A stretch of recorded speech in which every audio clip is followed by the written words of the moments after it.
இந்த அனர்த்தங்களை அல்லாஹ் தருவதன் நோக்கம் நான் அல்லாஹ்வை நெருங்க வேண்டும்.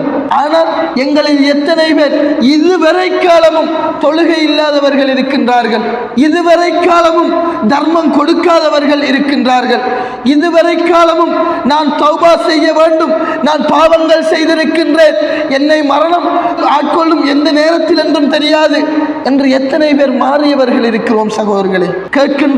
கேட்கின்றோம் வாழ்நாள் இப்படியே போகின்றேன் என்று சொன்னால் எங்களுக்கு முன்னால் ஒவ்வொருவருக்கும் முன்னாலும் எங்களுடைய கபர்குழி இருக்கின்றது.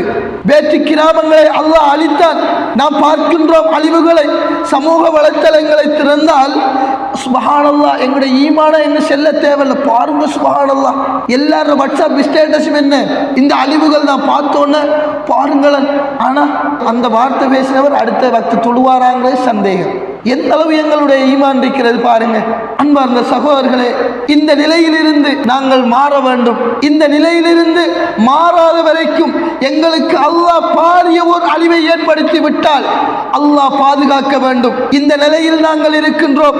மாற்று கிராமங்களில் வீடுகளை இழந்தவர்கள், வாசல்களை இழந்தவர்கள், தங்களது சொந்த பந்தங்களை இழந்தவர்கள், அவர்களுடைய வாழ்க்கை மூலமாக அவர்களை பார்ப்பதன் மூலமாக எங்களது வாழ்க்கையில் ஒரு படிப்பினை வர வேண்டும், எங்களது வாழ்க்கையில் ஒரு மாற்றம் வர வேண்டும். பள்ளிக்கு வருபவர்கள் தான் வருகின்றார்கள், வராதவர்கள் வராமலே இருக்கின்றார்கள் என்று சொன்னால் இவர்களுக்கு மரணம் வராதா?